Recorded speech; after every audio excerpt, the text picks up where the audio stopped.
नमस्कार, मैं हूं शशि रंजन और आपका बहुत बहुत स्वागत है टोटल न्यूज में। और आप देख रहे हैं हमारा खास कार्यक्रम क्रॉस फायर। क्रॉस फायर में आज हमारे एक खास मेहमान हैं, कांग्रेस के एक बड़े नेता हैं हरियाणा से। अब मैं ये बोलते वक्त कि कांग्रेस में हैं, कांग्रेस में नहीं भी हैं, अभी कांग्रेस में हैं, कल कांग्रेस में रहेंगे नहीं रहेंगे, कहते हैं कि अगला इलेक्शन कांग्रेस से नहीं लड़ेंगे। आप समझ गए होंगे मैं बात कर रहा हूं गुड़गांव के कांग्रेस एमपी रॉ इंद्रजीत सिंह जी की। तो आज सवालों की गर्मी का सामना करेंगे रॉ साहब। रॉ साहब, बहुत बहुत स्वागत है। अब आपका देखिए, इंट्रोडक्शन देते वक्त मुझे बड़ी कठिनाई हो रही थी, मैं क्या बोलूं, कांग्रेस के दिग्गज नेता बोलूं, कांग्रेस के बड़े नेता बोलूं, कांग्रेस के एमपी बोलूं, क्या बोलूं आपको। देखिए, कांग्रेस के कार्यकर्ता तो 35 साल से हम रहे हैं और उस टाइम से रहे हैं जिस टाइम कांग्रेस मुसीबत में थी जी। इमरजेंसी के बाद लोग कांग्रेस पार्टी को छोड़ छोड़ करके जा रहे थे और उस टाइम हमने अपनी पार्टी का विलय 23 सितंबर 1978 को कांग्रेस पार्टी में किया था। और अगर देखें इतिहास उस टाइम के ऊपर, हमारे पास हमारी पार्टी जो विशाल हरियाणा पार्टी हुआ करती थी उसके अंदर ज़्यादा एमएलए थे और कांग्रेस पार्टी के अंदर कम थे। लेकिन इंदिरा जी आई 23 सितंबर को, पहला जलसा जब वो जेल से बाहर निकली तो पहला जलसा हमारे रेवाड़ी में किया था 23 सितंबर के दिन को ही। और उन्होंने कहा कि मुझे सहयोग की ज़रूरत है, आज के दिन देश आपत्ति में है। तो हमने अपनी पार्टी का विलय उस टाइम कर दिया था और उसके बाद लगातार 35 साल टू द डे मैं कांग्रेस का वफादार सिपाही बन करके रहा हूँ और आज कांग्रेस का एमपी भी हूँ। इसमें क्या शक की बात है। मतलब वफादार बनकर रहा, अगर उसको थोड़ा व्याकरण के हिसाब से देखें तो ये रहा का मतलब, अब हम भूत की बात कर रहे हैं ना, पास्ट टेंस की बात कर रहे हैं जी। तो पास्ट टेंस का जब जवाब देंगे तो रहा ही कहा जाएगा जी। मतलब वफादार रहे मतलब भविष्य में क्या होगा, वर्तमान और भविष्य क्या है। भविष्य का तो किसको मालूम है, या तो पंडित लोगों को मालूम है, ऊपर वाले को मालूम है। भविष्य का क्या कह सकते हैं। ये तो रॉ इंद्रजीत को भी पता होगा ना। मतलब नहीं, ना तो मैं पंडित हूँ और ना मैं भविष्य के बारे में कुछ ऐसी जानकारी रखता जो ऊपर वाला रखता है। रेवाड़ी जो है आजकल बहुत, मतलब राजनीतिक तौर पे बड़ी गर्मी हो गई है। ये सारी रैलियां रॉ इंद्रजीत भी वहीं करते हैं, नारनौल में आईएनएलडी भी करती है। उसके पहले वुड बी प्राइम मिनिस्टर बनेंगे कि नहीं बनेंगे मोदी जी पता नहीं, लेकिन जिस तरीके से लाल किला के सामने भाषण दे रहे हैं, और लाल किला आजकल मैंने तो अब तक देखा था कि लाल किला सिर्फ दिल्ली में है, लेकिन हिंदुस्तान के कोने कोने में आजकल डमी लाल किले बन रहे हैं और उसके सामने दहाड़ रहे हैं आजकल मोदी जी। तो वो मोदी जी भी आपके रेवाड़ी में ही दहाड़ करके गए इधर। ये क्या है, ये रेवाड़ी का खेल क्या है। देखिए, कुछ राजनीतिक तौर पे रेवाड़ी को कुछ खासा शहर समझा जाता होगा या वहाँ की पब्लिक को खासा समझा जाता होगा कि राजनीतिक प्रभाव आने वाली राजनीति के ऊपर यहाँ के लोग डाल सकते हैं। शायद यही सोच करके भारतीय जनता पार्टी ने और मोदी जी ने 15 सितंबर को रेवाड़ी के अंदर एक एक्स सर्विसमैन की रैली का आयोजन किया। लेकिन हमारी जो रैली है, जो कि 23 सितंबर को होती है, आमूमन हर साल होती है। और ये 23 सितंबर वाला दिन मेरे परदादा के दादा राव तुलाराम, जो 1857 की पहली आज़ादी की लड़ाई के अंदर एक नायक हुआ करते थे, तो उनका मार्टरडम डे है। और हरियाणा सरकार की तरफ से चौधरी देवीलाल के टाइम के ऊपर इसको एक छुट्टी के तौर पे घोषित कर दिया गया था और ये कहा गया था कि भाई जितने भी हरियाणा के या देश के मार्टर्स हैं उनको हम श्रद्धांजलि इस दिन के ऊपर देंगे और छुट्टी मनाएंगे। सो ये दिन मेरे परदादा के मौत का था, लेकिन सबकी ही हम अमूमन श्रद्धांजलि 23 सितंबर को मनाते हैं। तो हमने तो उस लक्ष्य के अंदर पहले से ही निर्धारित 23 सितंबर की रैली अपनी कर रखी थी और बीजेपी वालों ने फैसला उसके बाद किया। तो हमने अपने तो सोच के मुताबिक पहले से जो रैली करी थी, सो उसके मुताबिक 23 तारीख को ही करी, क्योंकि ये समय और ये डेट निर्धारित है। कई सालों से, दशकों से ये करे आ रहे हैं। तो बीजेपी वालों ने शायद उससे पहले ये करके ही सोचा होगा कि भाई इससे नब्ज हरियाणा की भी मालूम चल जाएगी और देश के विषय में मोदी जी का भाषण भी सारे जगह प्रकाशित हो जाएगा। तो ये 3 रैलियां हो गई। 23 तारीख को 2 रैली हुई, एक आईएनएलडी के नारनौल में, एक रेवाड़ी में आपकी, और 15 तारीख को एक और रैली हो गई। अब ये तीनों को अगर सामने रख दिया जाए आपके, और आपको कहा जाए कि रॉ इंद्रजीत सिंह एक्सपर्ट रेवाड़ी, जरा इसको एनालिसिस, इसकी व्याख्या कर दीजिए, कैसे करेंगे? ये तो आप लोगों का काम है, मेरा थोड़ी है। मैं सोचा कि आप मेरा काम थोड़ा आसान कर। नहीं, ये तो आप लोग करें ना। ये देखो, रैली तो हमारी और इंडियन नेशनल लोकदल की कुछ दिनों से होती आई हैं। कई बार एक ही ज़िले के अंदर हो जाती हैं, कई बार अनेक दक्षिणी हरियाणा के और ज़िलों के अंदर होती हैं, लेकिन मेरी तो रेवाड़ी के अंदर होती आई है, क्योंकि राव तुलाराम रेवाड़ी के थे, तो मैं अमूमन रेवाड़ी में ही करता हूँ जब रैली करता हूँ। और चौधरी देवीलाल की पार्टी या इंडियन नेशनल लोकदल वो इर्द गिर्द करती आई जब मैं रेवाड़ी में करता हूँ। तो मैं समझता हूँ कि इससे कोई राजनीतिक माहौल पैदा करने के लिए तो हम ये करे नहीं थे।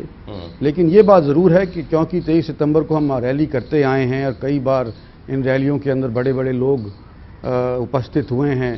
सरदार प्रताप सिंह कैरों भी आए थे जब पंजाब जॉइंट था, हरियाणा के साथ जॉइंट था, तो सरदार प्रताप सिंह कैरों भी आए थे। वो आकर के जब मेरे पिताजी की लड़ाई कैरों जी से हो गई थी और उनकी वजारत वो छोड़ करके चले आए थे वापस हरियाणा घर अपने गांव, तो सरदार प्रताप सिंह कैरों उनको मिलने आए थे। तो 23 सितंबर का दिन था वो भी। इंदिरा जी आई हैं, ये हुड्डा साहब हमारे जो मौजूदा मुख्यमंत्री हैं, जो आपके मित्र भी हैं, मेरे साथ पढ़े हुए हैं, सहपाठी हैं, इसमें कोई शक की बात नहीं है। चौधरी देवीलाल भी आए हैं। तो मतलब जब लोग राजनीतिक लोग आ जाते हैं तो राजनीति की चर्चाएं हो जाती हैं। और ख़ास तौर पर जब ये देखें कि ये सन 78 के अंदर यहाँ रैली करने के बाद इंदिरा जी सन 80 के अंदर प्रधानमंत्री दोबारा से बन गई। हुड्डा साहब हमारी रैली के अंदर आए 2000 पता नहीं 2 या 3 के अंदर, और वहाँ पे आकर के उन्होंने सब ने शिरकत करी। हुड्डा साहब ने करी, शैलजा जी ने करी, वीरेंद्र सिंह ने करी, सरदार हरपाल सिंह अब मर गए हैं सो उन्होंने करी, और भी कई नेता थे। और उन्होंने वहाँ पर श्रद्धांजलि को, शहीदों को श्रद्धांजलि ही नहीं दी, लेकिन ये भी माना कि भाई इंद्रजीत सिंह हमारा आज के दिन कप्तान है, ये जो लड़ाई लड़ रहे हैं पानी की या दूसरी लड़ाई, उसके अंदर इंद्रजीत सिंह का हम सहयोग करेंगे। सो ये कर करके 23 सितंबर को ही हुआ था। उसके उपरांत सीएम साहब को, हुड्डा साहब को सीएम साहब पार्टी ने चुन लिया। सो उसके बाद 10 साल से वो चीफ मिनिस्टर हैं। और उसके बाद फिर कभी नहीं आए? नहीं, बुलाए, एक आध बार आए हैं। मैंने खुद बुलाया है, कोई 2008 की बात या 9 की बात में ध्यान नहीं अभी। उनको बुलाया था, वो आए थे, लेकिन हमने कुछ मांगा नहीं उनसे। शहीदों की रैली करी, श्रद्धांजलि दी, कुछ मांगा नहीं। लेकिन शायद ये उम्मीद ज़रूर थी कि जब आए हमारी रैली के अंदर और जिस स्थान से उनकी गाड़ी स्टार्ट हुई है, जो कि चीफ मिनिस्टर की गद्दी तक उनको पहुंचा दिए हैं, तो खुद ब खुद उनकी आत्मा कुछ बोलेगी और हमारे दक्षिणी हरियाणा के लोगों को कुछ दे करके जाएंगे। लेकिन उस रैली में इस तरह की मैंने एक आध बार कहीं देखा भी, सुना भी और पढ़ा भी कि एक आध मर्तबा कभी उन्होंने कहा, जो मौजूदा मुख्यमंत्री है भूपेंद्र सिंह हुड्डा, जो आपके मित्र भी हैं, मैं तो मित्र कह रहा था, आपने मित्र वर्ड यूज़ नहीं किया, आपने सहपाठी और तमाम तरह के शब्दों का इस्तेमाल किया, लेकिन फिर भी आपके मित्र ने ये कहा कि रॉ इंद्रजीत सिंह को जो डिमांड है, जो वो चाहते हैं, जो नाराज़गी है, एक लंबा अरसा हो गया है, कई दिनों महीनों पहले ये बात कही थी कि मैं वक्त आने पे बताऊंगा कि रॉ इंद्रजीत सिंह जी क्या क्या चाहते हैं। तो वो तो उनसे पूछो ना कि मैं क्या चाहता हूँ, और उनसे ये भी पूछ लो कि मैंने कोई निजी स्वार्थ साधा है क्या इस दौरान। और जो मैं पब्लिक के लिए जो मांग करता आया हूँ, जैसे गुड़गांव डेवलपमेंट अथॉरिटी का मैंने जिक्र किया, मेरे पहले अनुरोध के ऊपर उन्होंने एक कमेटी तो गठित कर दी, जिसके अंदर करण सिंह दलाल जो उनके रिश्तेदार हैं उनको चेयरमैन बना दिया। 2 भूतपूर्व चीफ सेक्रेटरी हमारे, एक MC गुप्ता हैं, एक प्रशांत कुमार हैं, उनको उसका सदस्य बना दिया कि भाई किस तरह की गुड़गांव डेवलपमेंट अथॉरिटी होनी चाहिए। आज गुड़गांव प्रमुख शहर है हरियाणा का, मैं तो कहता हूं कि नॉर्दर्न इंडिया का ही प्रमुख शहर है, और हरियाणा का 55% राजस्व गुड़गांव अकेले ज़िले से जाता है। तो मैंने कहा ये कुछ राजस्व हमारे यहाँ पे आ जाएगा, फैसला यहाँ के लोग यहीं कर देंगे, कुछ डेवलपमेंट हो जाएगा, वास्तव में मिलेनियम सिटी बन जाएगा। तो उस नज़रिए से उन्होंने मेरे कहने के मुताबिक एक कमेटी तो तय कर दी दलाल साहब की अध्यक्षता के अंदर, लेकिन 6-7 साल बीत गए हैं, उस कमेटी की एक रिपोर्ट, इंटरिम रिपोर्ट भी अभी तक नहीं आई है।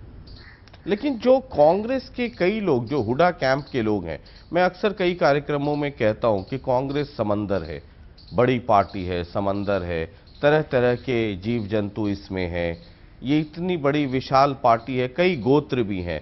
तो ये जो हुडा गोत्र के जो लोग हैं, उसमें कई गोत्र हैं ना, जैसे रॉइंद्रजीत गोत्र, चौधरी बीरेंद्र सिंह गोत्र, शैलजा गोत्र, बीच में एक शाह गोत्र भी सर उठाया था, लेकिन पता नहीं क्या है अंदर की बात। तो ये जो हुडा गोत्र के लोग हैं वो ये कहते हैं कि रॉइंद्रजीत सिंह चाहते थे कि खुद एमपी हैं, बेटी को भी एक टिकट दिया जाए, एकोमोडेट किया जाए, और वो स्वार्थ पूरा नहीं हो पा रहा था, इसलिए ये सब बवाल रॉइंद्रजीत सिंह जी ने खड़ा कर दिया। वो जो कुछ भी कहे जाएं, बेटी के लिए तो आज तक अगर मैंने टिकट मांगी हो तो वो दर्शाएं कि कौन सी एप्लीकेशन मेरी कांग्रेस हाईकमांड के यहाँ पर लगी थी बेटी की, और उसको अगर मैंने पीसीसी का सदस्य भी बनाया है तो 2009 के इलेक्शन के उपरांत बनाया है। तो जब वो सदस्य नहीं थी कांग्रेस पार्टी की तो टिकट कहाँ से मांगती। और जहाँ तक गोत्र की, जो राजनीतिक तौर के ऊपर आज गोत्र कांग्रेस पार्टी के आप कह रहे हैं जी, तो मुझे तो ऐसा लग रहा है कि आने वाले समय के अंदर कांग्रेस पार्टी में केवल एक गोत्र रह जाएगा, और आप जानते हैं मैं किसका जिक्र कर रहा हूं, उनका ही गोत्र है, हुडा गोत्र। और बाकी सारे गोत्र जो है वो किनारे हो जाएंगे। किनारे हो जाएंगे या हो गए हैं? तकरीबन हो ही गए हैं, किनारे हो गए। क्या ये माना जाए कि आपके मित्र ने कांग्रेस की पॉलिटिक्स में और हरियाणा में आपको साइडलाइन कर दिया? वो तो और पब्लिक, कोई दूसरा चारा नहीं था अब आपको ये तो बात देखो, राजनीति में कौन साइडलाइन होता है, कौन किसको साइडलाइन कर सकता है, ये तो पब्लिक ही तय करती है। लेकिन अगर कोई अपने खुद के बलबूते के ऊपर नहीं, बल्कि कॉन्स्टिट्यूशनल पोस्ट के ऊपर आकर के अपने जो यस मैन नहीं हैं उनको किनारा करने का अगर प्रयास करते हैं, या उनके क्षेत्र को जो विश्वास था उस विश्वास के अनुसार कार्य नहीं करते हैं, तो मैं समझता हूं कि ये गलत बात है। उनको समान रूप से, सभी क्षेत्रों के समान रूप से काम करना चाहिए था, और अपनी अगर कुछ कंपटीशन की भावना विद इन पार्टी है तो उसको कॉन्स्टिट्यूशनल पद के कंधे पर से मतलब तराशने का प्रयास नहीं करना चाहिए उन लोगों का जो कि उनके यस मैन नहीं है। अब तो चला चली की बेला है, अब तो अलविदा कहने का टाइम है रॉइंद्रजीत सिंह जी। तो अब बताइए, खुल करके बताइए कि अगर सुने कभी किसी तरीके से ये बात मैडम सोनिया गांधी और राहुल बाबा तक भी पहुंचे, तो पता चले कि वो लाख मीटिंग कर लें, जमीन पर हो क्या रहा है। एक फूलचंद मौलाना जी को भी लेकर के बड़ा इशू है। ये जो एंटी हुडा गोत्र जितने लोग हैं, आप लोग क्या ये भी सुना कि बीच बाच में इकट्ठा होने की कोशिश होते हैं, लेकिन इन तमाम गोत्रों में इतना टकराव है कि ये कभी भी हुडा जी के खिलाफ एक साथ खड़े नहीं हो पाए?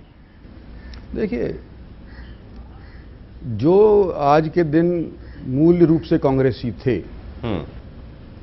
आड़े वक्त के अंदर कांग्रेस के काम आए थे, चाहे वो चुने हुए हैं या ना चुने हुए हों, सारे आज के दिन ये महसूस कर रहे हैं कि ये कांग्रेस का निजीकरण होने लग रहा है, कम से कम हरियाणा के अंदर। और अपने अपने स्तर के ऊपर सभी ने, जिनका आप कहते हैं कि नॉन हुडा गोत्र के हैं, इन्होंने अपनी तरफ से प्रयास किया है, कांग्रेस हाईकमांड को कहा है, कांग्रेस प्रेसिडेंट तक बात पहुंची है, राहुल गांधी तक बात पहुंची है, लेकिन ये अपनी बात कहने के उपरांत अगर कोई उसके ऊपर अमल नहीं हुआ या उसका कोई रास्ता नजर नहीं आया, तो मैं समझता हूं कि सारे थोड़े थोड़े तो निराश तो हुए ही।